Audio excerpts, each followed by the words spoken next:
eu sou o professor Walter. Na aula de hoje nós estudaremos dois assuntos. Um é o gênero meme, as suas características, o que vem a ser esse gênero, para que ele é utilizado, a funcionalidade, etc. Nós vamos trabalhar também questões relacionadas ao vocativo. Bom, primeiro vamos começar com o meme. É importante primeiro a gente pensar no nome meme, de onde ele vem, né? É um nome que tem origem na biologia, do grego mimene, e significa o que pode ser imitado. Então a gente começa a nossa discussão por aqui. Com o advento da internet, o termo meme é utilizado hoje para se referir a acontecimentos e assuntos virais que se propagam e se popularizam na web por meio de compartilhamentos ou cópias. Você naturalmente deve ter visto muitos memes e até eventualmente produzido alguns. E o interessante desse estudo é estudar geralmente exatamente o que eu me referi. É a questão da funcionalidade do gênero, né? Não é porque ele está lá na internet, que ele é compartilhado por muitas pessoas, enfim, que ele não é considerado um gênero textual. Ele é sim, ele tem determinadas características e é dessas características que nós vamos falar hoje, ok? Então, como gênero textual, os memes são criados por usuários da web que mesclam uma imagem relativa à situação de destaque nas mídias ou imagens culturais icônicas, importantes, de conhecimento de muitas pessoas, por exemplo. E essa junção é feita com frases do dia a dia, frases cotidianas, criando um significado normalmente humorístico. Essa é, digamos assim, a característica principal mais geral do meme. Hoje também, quando a gente estuda a linguagem, a gente fala muito em multimodalidade. Eu vou até escrever essa palavra aqui, multimodalidade. Vamos lá para trabalhar um pouquinho o sentido dessa palavra aqui, tá certo? Vamos lá, modalidade. Ok. Então, se a gente pensa um pouquinho no sentido dessa palavra, multi seria muitos e modalidade relacionada a modos. Então, vamos dizer assim, muitas linguagens, muitos modos de criar significados. Por exemplo, nós podemos atribuir significado aos memes, por exemplo, a partir do texto verbal, das frases que nós utilizamos, da escolha de determinadas palavras, da questão mais visual, imagética, da postura dos personagens, dos olhares das pessoas, dos gestos.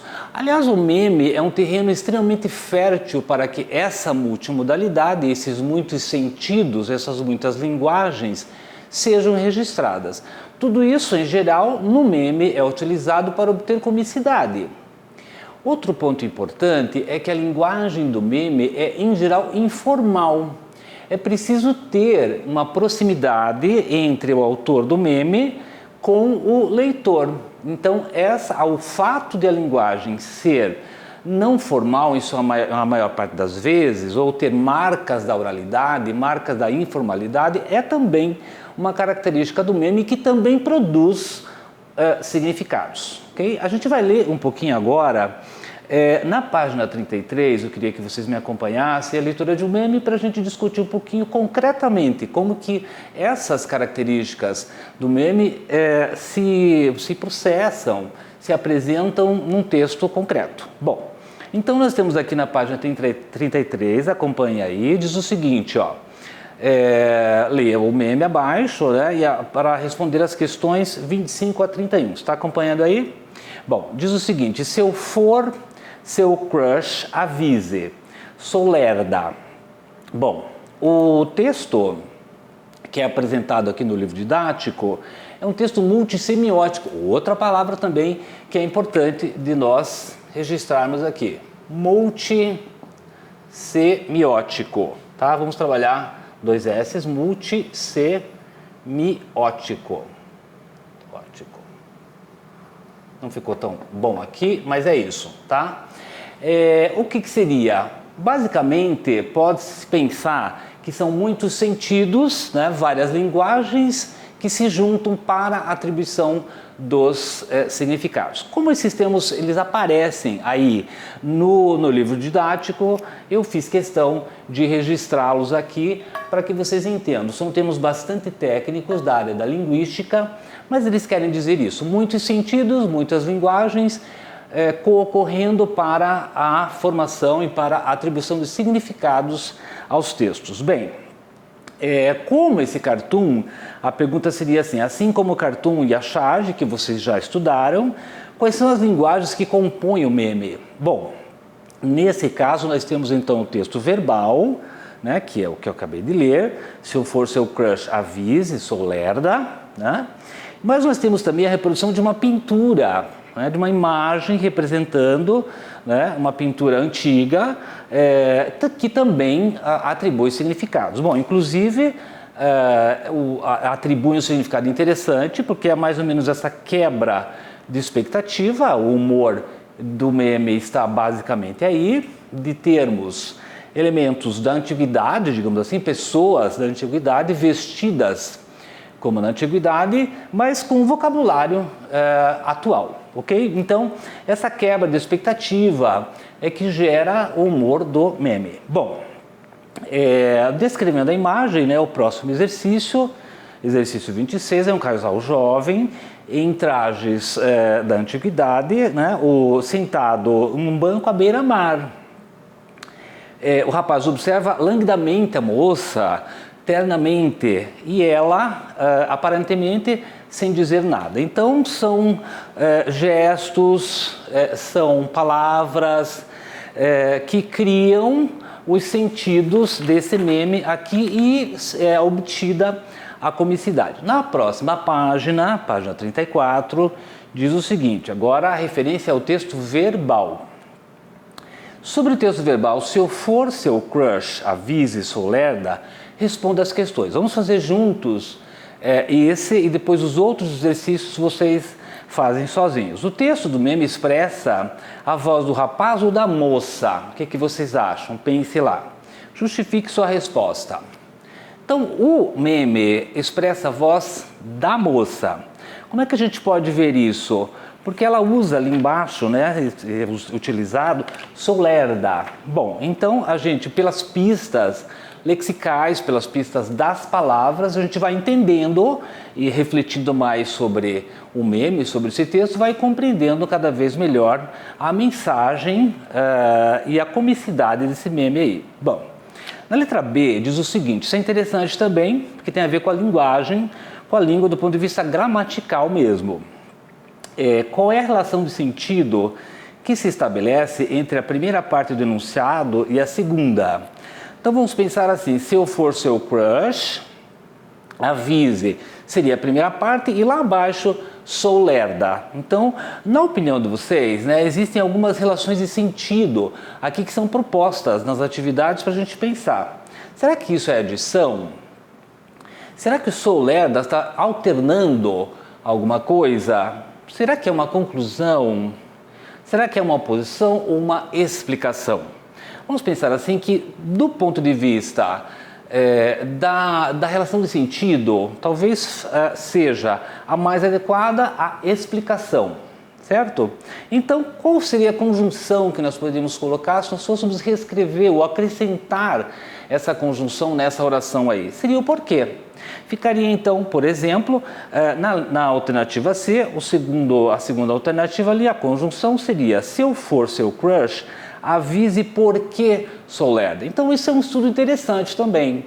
Quer dizer, o meme também se constrói por omissões, para a gente, como leitor, atribuir sentidos e entender, quer dizer, mesmo sem conjunções, a gente consegue entender a relação de sentido que tem ali.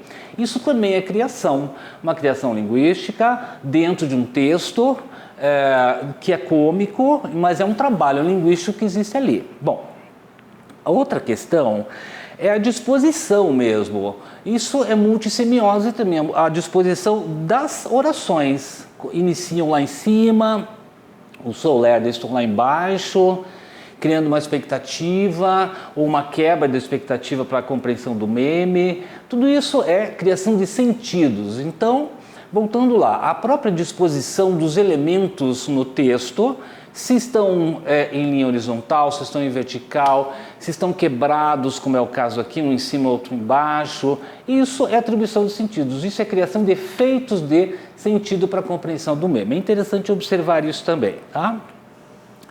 O outro ponto seria, vamos pegar o exercício 30, sobre a palavra crush, responda. Também é um elemento linguístico que pode ser trabalhado e tem que ser pensado aqui.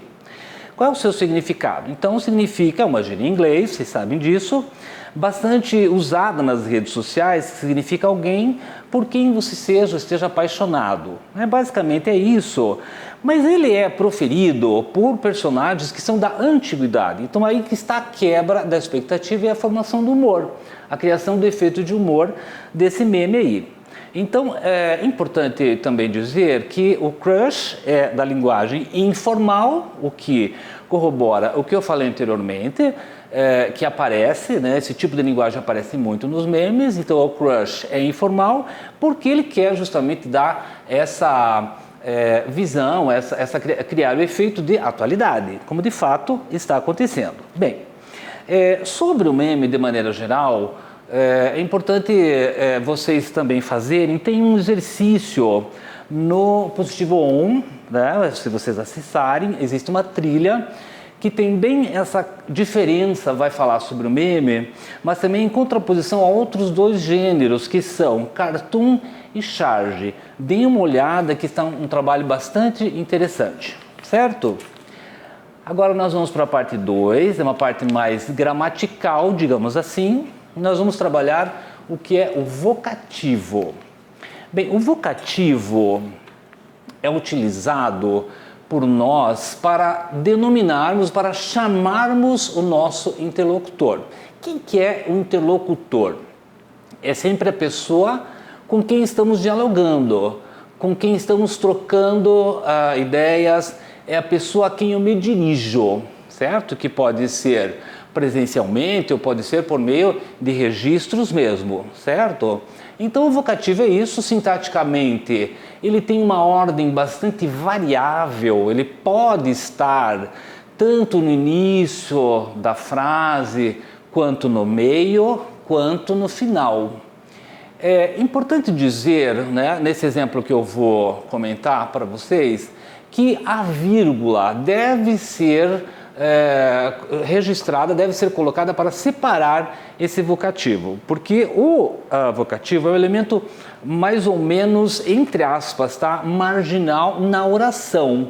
Eu tenho lá, às vezes, o sujeito, o verbo, e tenho o complemento, e de repente eu tenho um vocativo que entra ali acompanhando, mas ele é um elemento, um acessório da oração. Um exemplo seria Renato, vem aqui. Veja que eu estou forçando um pouquinho para você entender por que ele é virgulado. Porque é justamente, quer dizer, o efeito de sentido que você tem aí também, é porque eu falo mais ou menos dando ênfase para esse elemento ali que é o vocativo, que é esse chamado do qual eu estou falando. Renato, vírgula, vem aqui. Ele pode estar também no meio da oração. Perceba que nesse caso ele estará entre vírgulas. Venha, vírgula, Renato aqui. Venha, Renato aqui. Ou ele pode estar no final, também com uma vírgula antes dele. Vem aqui, Renato.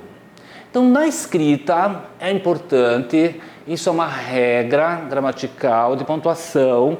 O vocativo deve ser virgulado. Deve sempre ser virgulado, ok? Então, vocativos como esses funcionam em vários tipos de texto, e a gente pode também exemplificar um outro aqui na página 37, tá bom? Eu vou ler um outro texto aqui para a gente falar especificamente, que não é um meme, agora é uma piada, e para a gente falar especificamente do vocativo. Então, por exemplo, estou na página 37, o título é vocativo e é o seguinte: desculpe, querida, mas eu tenho a impressão de que você quer casar comigo só porque eu herdei uma fortuna do meu tio. Imagina, meu bem, eu me casaria com você mesmo que você tivesse herdado a fortuna de outro parente qualquer. Então percebam que nós temos aqui dois vocativos, né, bastante nítidos e claros na frase. Quais seriam então esses vocativos? Seriam o querida, que é exatamente onde acontece o chamado dele para ela, e a resposta, meu bem. Percebam que esses dois vocativos, eles também, de uma certa maneira, atribuem sentidos à piada. Por quê? Porque são vocativos que denotam proximidade entre os dois que estão falando, tá certo? Informalidade. E ele poderia também ser formal, senhor presidente, senhor diretor ou doutor fulano de tal. Quer dizer, o vocativo também entra na formalidade e na informalidade, dependendo do contexto em que ele é utilizado. Isso é importante também, porque isso é atribuir sentidos também. Está dentro de tudo isso, dessa multissemiose, dessa multimodalidade para atribuição dos sentidos. Um outro exemplo, eu vou comentar com vocês de um vocativo um pouco mais formal. Vamos dizer assim, se eu dissesse, por exemplo, identifica o vocativo nisso que eu vou dizer para vocês, tá? Então, senhor Carlos, assine esse documento. Vamos pensar aqui, né? Senhor Carlos, vamos lá. Assine este documento. Onde que está o vocativo aqui? Senhor Carlos, quer dizer, o nome que eu estou chamando, tá? Vamos considerar aqui como todo esse elemento aqui, o vocativo. Vejam que ele está no início da oração. O que está faltando aqui? A vírgula, para separar esse elemento aqui, ó. Uma outra possibilidade de escrevê-lo, tornando mais móvel o vocativo, seria colocá-lo no meio, por exemplo, assine, vírgula, senhor Carlos, vírgula, esse documento. Ou então, no final, assine esse documento, vírgula, senhor Carlos. Então, basicamente, sobre o vocativo, nós teríamos isso a dizer para você, que ele é um elemento utilizado para denominar ou para chamar o nosso interlocutor, e na escrita ele deve sempre, obrigatoriamente, ser virgulado. Desejo-lhe bons estudos, faça os exercícios do livro do aluno, do livro de atividades. Existem várias propostas para você amadurecer esse assunto. Se ficou alguma dúvida, seja do meme, seja do vocativo, registrem isso e, no momento oportuno, conversem com seus professores sobre isso. Leiam com calma todas as orientações que o livro didático traz e que foram feitas com carinho para vocês. Obrigado.